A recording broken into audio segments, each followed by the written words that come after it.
Okay guys, a big deal when we do this stuff is the conditioning of the feet, the ankles, and the lower legs. It's often overlooked or underprepared when it comes to this stuff. Generally we look at someone and they go, wow, they look like they have well-developed ankles and lower legs, so they must be good.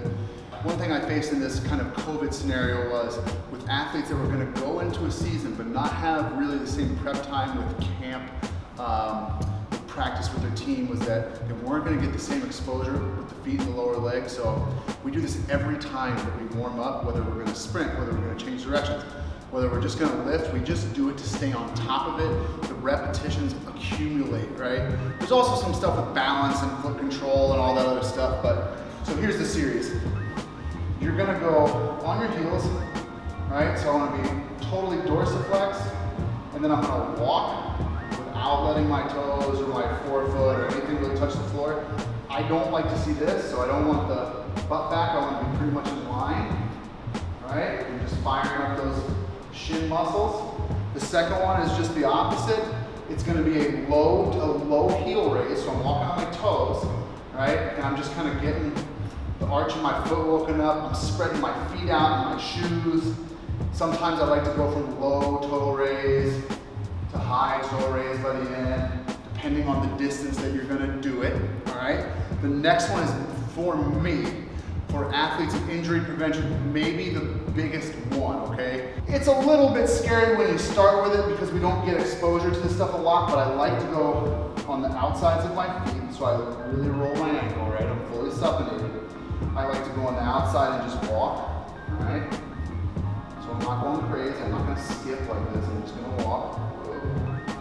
Right? And all I'm doing is just rolling my ankle to the outside, getting some really good movement of all those little bones in the ankles and feet.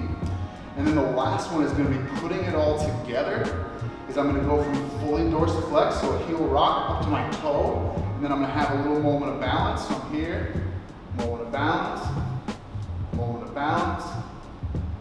And I'm just trying to work fully dorsiflex, fully plantar flex. I'll do a couple more for you. And I want to see that moment of balance. They should be able to hang out with a vertical body organization and not too wiggly. Right? So that's a really easy calf series that you can put together to prepare the feet, prepare the ankles, to accumulate some exposure to some different stuff and hopefully keep your guys injury free. All right guys, this is a great series, okay? This is I really like to use this as a cool down. So if I've had a really intense session, say I've lifted a lot of weights, say I'm even doing like, you know, a general preparation day and I've got some circuits or something like this, this is part of a cool down or a more comprehensive warm up, but I'd say that for most people it's going to be a cool down. It's 5 exercises. This is all centered around conditioning of really the muscles around the knees and the feet, right? So there's some calf work, we're going to do some calf raises, but you'll see what I mean. The 5 exercises, they go like this, right? So I'm going to go single leg calf raise for 12, right? So I'm going to 12 on each. Big thing is I don't want my butt back, I don't want to be forward, I want to be organized. If you do a good job, you should feel this kind of up into the high hamstring and the glute, but we're just going 12 up and down. I like to use my muscles of my shins when I come down to pull my ankle into dorsiflexion. So this part, when I come down, is not passive. I'm actually pulling my toes up as I go down, right? So I go to 12. The next one is another piece of gold. I'm going to go down to about a half squat, hands forward for a little counterbalance, and I'm just going to go up on the toes, and then I'm going to come all the way back down to my heels. So now I'm working on my soleus, right? Big muscle when it comes to change of direction because the knees are bent and we're dorsiflex. So I'll go for about a dozen, right? Also a really nice isometric hold in that quarter squat. The next one I'm going to do is it's in an inverted position with my feet. So I'm a little bit on the outsides of my feet. I'm going to start kind of like this. So I'm dorsiflexed, but I've also got my big toes and I'm supinated, right? I'm on the outsides of my feet. I'm going to roll up on the outsides of my feet and I'm going to squeeze. You're going to feel all the stuff kind of in the middle. So I rock back, lift those toes, on the outsides of my feet still, lifting and squeezing. Same thing, about a dozen, but get a good squeeze.